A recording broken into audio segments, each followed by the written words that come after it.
Market Vendors Association. Sir Jojo, mayong gabi si Action Marlon dari sa Action Radio Bacolod. Good evening, Action Marlon. Yes sir, mayong gabi. Good evening sa aton mga listeners. Salamat gid sa una gid sir, kamustang sitwasyon sa mga vendors dara sa Libertad Market Annex Building. Ang report sir nga nabaton ko sugod sa mga adlaw, gintugutan ni sila nga makaplastar sang ila baligya sa area, Sir Jojo. Yes, correct, Marlon, Action Marlon. So far, the mga 35% temporarily nga ara na subong nagasulod na sila amat-amat.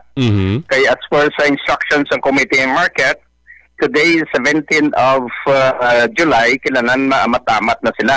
After a week, kung di sila magano, baka kuwaon gid sang aton nga syudad ang ina nga stool nga ginhatag sila. So amat-amat na so far no, the 35% kagina naglibot ko to daw ara ano na sila ang aton mga miyembro nga mga vendors. Okay. Sir, balikan ko lang makadali sarang figures no. Kung maduduman mo lang sir, pila gani ang kadamuon sa mga nakakuha sang pwesto dira sa Annex Building? So far ang stall tada is 166 no, ang stall ta. Okay. But the first raffle draw is 75, I think no, I'm not mistaken no, the 75 vendors in the first raffle draw dito sa Annex Building. And then the second draw is 16 no, 16 isang last a week no. And then the total of 91 vendors nga na naka-raffle draw na sila. So may ara na sila mga stolda so far. Ara gamat-amat na sila kag naga-temporary ato na to sila kagina naglibot ko daw ara na naga-pesto na to sila.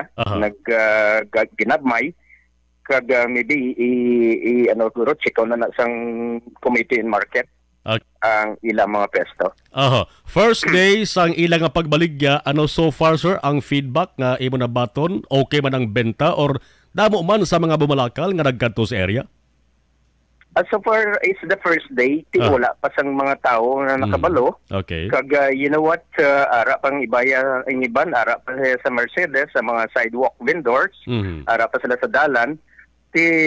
Subong daw I have nakita ko no sa ano daw wala pa sang may nakabakal man siguro but not really nga kadamo gid so far no kay the first day pa lang nila kagway pa sila nakapesto gid sang insakto.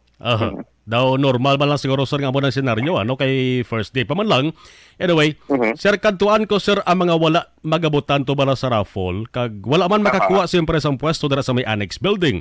Ang report kay ginatagan sila sang tsansa nga makaplastar sa ginatuwag nga night market dira sa may dalan sang Amelia kag Mercedes.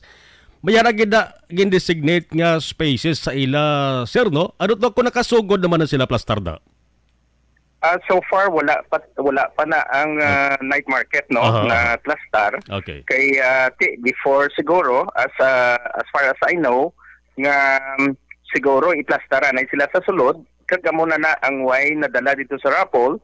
Sidra na da mapwesto na da sila kay i-demolish na da sila kay ang dalan so far no ginasemento na sa front da sa may Amelia Amelia Street no ang half da subong cemented na base probably mga night market siguro base ang iba nga way na dala sa raffle dra siguro anay sila temporarily kay sementuhan na da kag butan tamburong no sa front da nila probably siguro dra ibutang sila no amo na ang pagkabalo ko lang. Okay. Sabayan sang mga plano sang syudad, balaan naman naton Sir Jojo nga ginatinguan gid sa ato sa nga syudad subong nga maplastar sa maayo inin tatlo ka mga dalagko nga merkado sa Bacolod.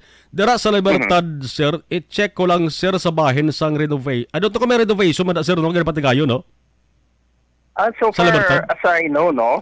Yes, as per sa aton nga palanggang mayor daw, I think daw ang first nila sa buong unaon ng Burgos eh. Okay. As per I know daw 500 I don't know, I'm not mistaken, 500 million nga para dra i-renovate sa Burgos market first. and then Central Market, and the last siguro ang Libertad Market is Libertad Market. Amo din ang pinakadako nga merkado diri sa 3 major market naton ang Libertad Gate. So amo na guro ang last nila nga i-renovate sa aton merkado. So malabutan gid sa Libertad no kay kita-kita taman Burgos Public Market ara matamat na patahom ang next Central Market ang dason is Libertad Public Market. Ako sir nga pati kun di madugay malabutan gid na renovation no. Anyway, sir, thank you so much kag good luck sa iban pa nga mga plano labi na sa pagplastar maayo sa mga merkado publiko naton, labi na sa pagpaayo man sa negosyo sa mga vendors nga napiktuhan sang clearing operations dara sa Libertad Public Market para nga at least makabawi man sila sa nga ila sa ding kapital. Anyway, sir, salamat gid. Unless may ara ka pa sang dugang nga mensahe ay palabot labi na sa mga vendors. Go ahead, sir. Okay. By the way, mga feedback bala kagina. Okay. Yan na interview ko man to ako mga members. As far sa ilang allegation kagina nga base sa ilang I don't know it's correct no. Kay ginapaplastar kay some of the members vendors daw dubli bala. Kaya nga aton di ginatanaw isa lang ka pamilya, isa lang dapat. So may ari din nga as per sa ila allegation kagina may ari di kuno nga ingi iban mag-asawa. Ang asawa ya may pwesto tapos ang ikaduwa may pwesto, ang bana may pwesto man. As per na sa ilang allegation kagina no. So as per sa sa aton nga market committee, I think para sa aton no ang fairness bala sa mga vendor taman hindi man na guro pwede nga duwa kamo yang mag-asawa may pwesto kamo da. How about the others? So dapat i-review klaron giniyo kay unfair man sa aton na sa aton mga upod ko nga mga vendors. So ka unfair sa ila, so dapat you have to review about this no kay nakalusot gid nga ang iban as per magani kagina sila ang iban ko no awardee pa no may pwesto da sa sulod sang market and then nagkuha pa gid pwesto diri sa annex building. Kay actually no ang annex building kay para lang sa mga aton nga mga mga sidewalk vendor nga para makaplastar da. I don't know what happened no. Kinahanglan i-review giniguro sang committee in market. Kay para in fairness bala sa aton mga vendor nga duga reacted sila.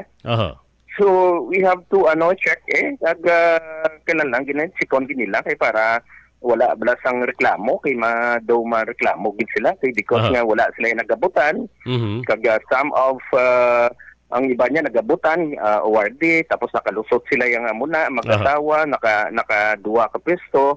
So unfair bala sa ila amo na dapat i-check gid no. Amo lang na ang ako niyang gusto ipaabot man tani nga sa atin committee nga market no itanawon kag i-checkon gid na wala bala sang pabor, wala bala sang favoritism na ginatawag balang kay kilala ko amo ni di pasudlon ko.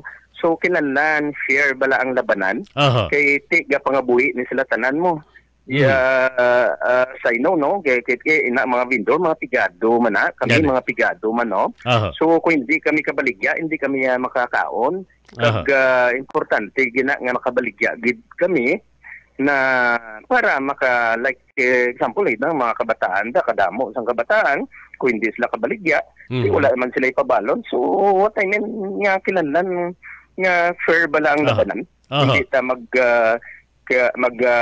favoritism bala kay so the part of corruption bala i-avoid kita na kay si mayor hindi man na gusto nga mga amo nang matabo no. Kinahanglan fair tanan nga tanan may hanap buhay. Yes, i-check yes. Boss sir, tingwan ko nga malabot ang Committee on Markets ang SP.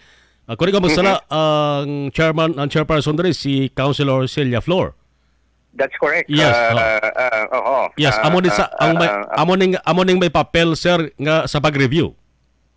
That's right. Right. And also the superintendent in market no. Kinahanglan i-sit down gina kag i-check gid in fairness sa mga aton mga palangga man mga vendors. Yes, boss aga sir sa 8 to 9:30 nga programa kay ako man uya tinguan ta nga malapot si Councilor Celia Flor para at least may buloan ta kung nanong next nila sining move sa sining panibag-o nga tukiban sa pagbukas no sa annex building. Sir, salamat gid sir. Thank you so much man na action na Marlon. Thank you kag good night sa aton mga listener. Thank you so much and God bless. Mayong gabi. Action Firing Line. Ang